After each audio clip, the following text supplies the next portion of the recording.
యేసుప్రభు వచ్చింది ఇజ్రాయేలీల వారి కోసమే. ఆయన ఇజ్రాయేలీల వారి వద్దకే వచ్చాడు.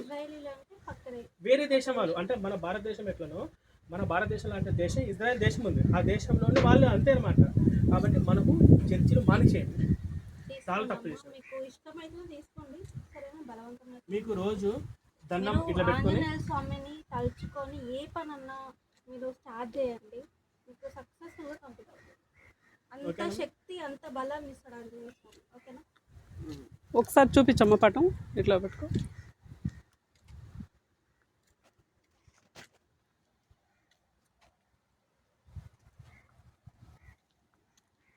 చక్కగా బొట్టు పెట్టుకోండి, మంచిగా ముక్కేసుకోండి. స్త్రీలో గాజులు వేస్తున్నారు. మీ పేరేంటమ్మా ఇప్పుడు?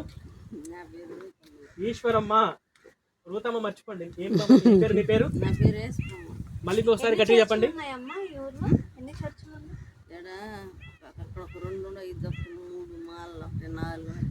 ఎంతమంది ఉంటారు ఈ ఊర్లో? చాలా మంది అంటే ఓవరాల్ అందరూ చర్చికి వెళ్తారు. గుళ్ళు ఉన్నాయా? ఎన్ని ఉన్నాయి? ఉన్నాయమ్మా, 4 చర్చిలు 4 గుళ్ళు. అంటే ఏంటంటమ్మా, ఇప్పుడు మీరు చర్చికి వెళ్ళారనుకోండి, మీరు హిందుత్వం మీద ద్వేషాన్ని నింపుతారు. వాళ్ళు దేవుళ్ళు కాదు, వాళ్ళు సైతాన్లని. ఇది మన భారతదేశంలో ఉన్నవాళ్ళు కదా. మన భారతదేశంలో ఉన్నటువంటి రామసేతు, శ్రీలంకకు రామసేతు ఆధారం ఉంది. శ్రీకృష్ణుడు ఉన్నట్టు సముద్రంలో ద్వారకా నగరం సముద్ర గర్భంలో ఉంది అని ఆధారాలు ఉన్నాయి కదా. అసలు ఈయన యేసుప్రభు పుట్టినట్టు ఆధారాలు లేవు. ఆయన మన భారతదేశానికి సంబంధించిన వాడు కాదు.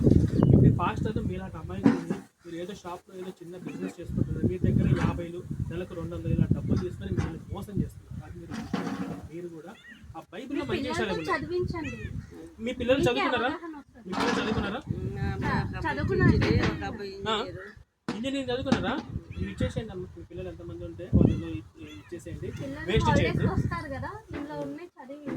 ఒకసారి చేసినామంటే మీ మనవరాలు వచ్చి చెప్పింది అనుకో, మీకు మంచి ఇప్పుడు విషయం ఏంటంటే అమ్మా, ఇప్పుడు కాళ్ళు నొప్పి నడుము నొప్పి అని చెప్పేసి మీరు చర్చకెళ్ళారు కదా. ఇప్పుడు పాస్టర్లకి హాస్పిటల్ తీసుకెళ్ళి టెస్ట్ చేద్దాం, బీపీ, షుగర్, అల్సర్, థైరాయిడ్ అంటే పర్ఫెక్ట్గా ఉన్న రోడ్డు గ్యారంటీ ఇస్తారా? ఏ రోగం లేకుండా పాస్టర్ పర్ఫెక్ట్గా ఉంటాడా? ఆయన దేవుడు అయితే మన ఆంజనేయ స్వామి ఉన్నాడు కదమ్మా, మన ఈశ్వరుడు ఉన్నాడుగా, రాముడు ఉన్నాడుగా, కృష్ణుడు ఉన్నాడుగా. ఇంకెందుకైనా మనకు అవునా కదా? ఆలోచించండి. మీ పేరు ఇప్పటి నుంచి ఈశ్వరమ్మ. ఓకేనమ్మా? మీ అమ్మ, మీ నాన్న, మీ తాత, మీ ముత్తాతలు అందరూ ఎవరు?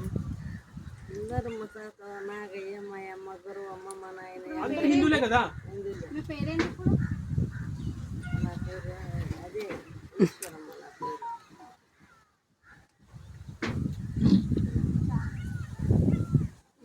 సరే మరి బాగా ఆలోచించుకోండి.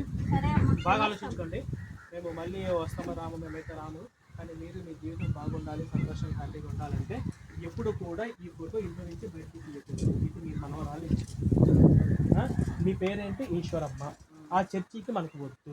మీరు ఇది ఇంట్లో పటం పెట్టుకొని దీపారాధన చేసి ఒక బొట్టు పెట్టుకోండి. శ్రీ ఆంజనేయ ప్రసన్నాంజనేయ ఎందుకో తెలుసా? ఆంజనేయ స్వామి ఇంట్లో పటం ఉంటే పూజా అసలు ఏమి ఇంటికి రావు. ఆ పాస్టర్లు ప్రార్థనలు కొట్టా ఉందంటే మీరు హ్యాపీగా ధైర్యంగా ఉండొచ్చు. ఇక్కడ ఏవి కూడా భూత ప్రేతాలు దయ్యాలు ఏవి కూడా రావు, చెడు కూడా రావు. మంచిగా సుఖ సంతోష హ్యాపీగా సంతోషంగా ఉంటారు. ఎందుకు ఇప్పుడు ఎప్పుడన్నా దయ్యాలు వచ్చినట్టు ఏమంటారు? భయపడు శ్రీ ఆంజనేయ ప్రసన్నాంజనేయ, శ్రీ ఆంజనేయ ప్రసన్నాంజనేయ. ఎందుకు ఆ శ్రీ ఆంజనేయ ప్రసన్నాంజనేయ మన అంటుంటేనే దయ్యాలు భయపడి రావు. అసలు అక్కడ దేవుడు ఉండడం లేదని కాదు, ఆ నామస్వరానికి భయపడతారు. కాబట్టి మన హిందూ ధర్మము మీరు